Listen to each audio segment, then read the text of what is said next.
So we've gone from the president, obviously in a very friendly room. I told you that the AFL-CIO would be very friendly. You saw the standing O, so on and so forth. These are union workers. And he just touted that he is the most pro-union president in American history. So that is a love fest. What we were watching for was whether or not the president was going to talk about details today. The money that the markets are bleeding. I mean, this is going to affect everybody. And if you're looking for a job and people decide that they don't want to hire people because they don't know where this economy is going, you're going to be in a sticky wicket because the price of everything is not coming down. You're going to need cash flow. I mean, this is something that he has to talk about. But as you saw, he toggled back to politics. And we're going to pull out of that. And if he makes more news on the actual economy and things that he's going to do that are relief for Americans, we'll tick back in. We got a whole team watching it. But I've got somebody next to me fact-checking it. You know, we appreciate her so much, Jackie Deangelis, Fox Business. Your notes are full. You came down here with blank pieces of paper. Yeah. Where did we start? Let's start with the top of the speech where he bashed Wall Street. He bashed the billionaires. He said that the middle class is his focus. And he's obviously on the stage speaking to the unions, right?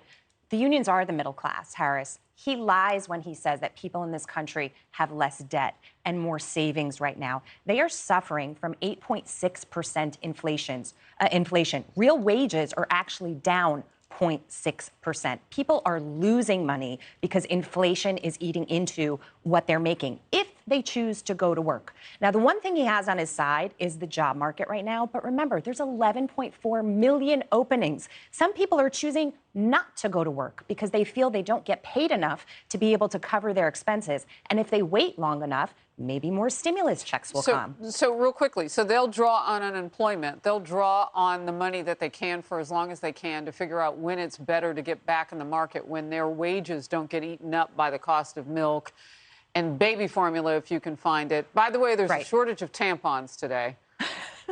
No, this is true. I mean, and I was reading about this with my team, that anything that is in a category where it has to be mass-produced and make its way through that supply chain on a truck with the price of diesel over $10 a gallon now is affected. Things are slowing down, not because we're not making them, but because we are not driving them.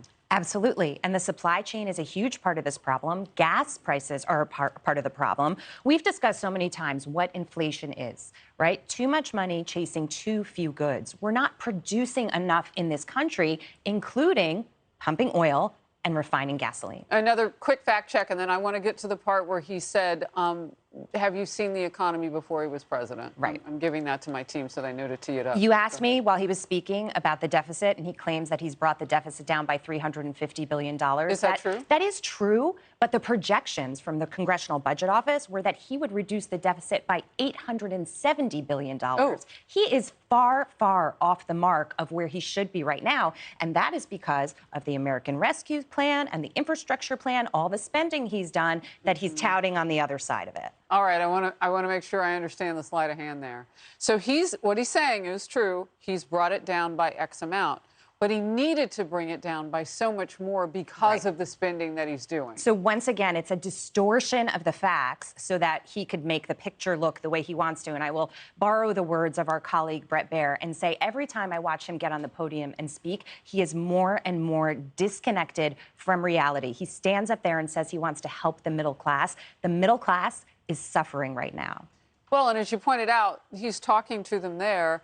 They're standing up and cheering. Are they even realizing how much worse his policies are making their lives right now? I mean, they're believing what he's saying. I'm not sure they are, but if anybody checks their 401k, and a lot of union workers have 401ks, they have pensions that are invested in the stock market. Look at the carnage in the stock market year to date since January. Well, on your network yesterday, many of the guests were saying if you wanted to retire in the next 10 years, you got to start to think about cash and really what you're doing.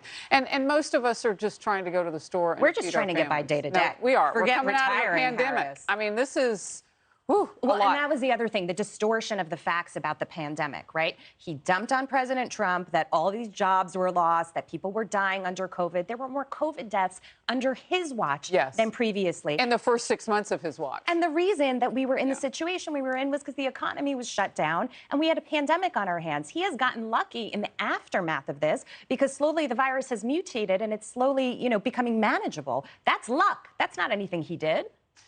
Jackie Deangelis breaking it down. I mean, you were writing fast and furious. It's hard to watch sometimes. Yeah. But Americans, and I tweeted this out, we need to see this, though. We need to see how he's going to deal with this crisis. Jackie, thank you very much. Thank you.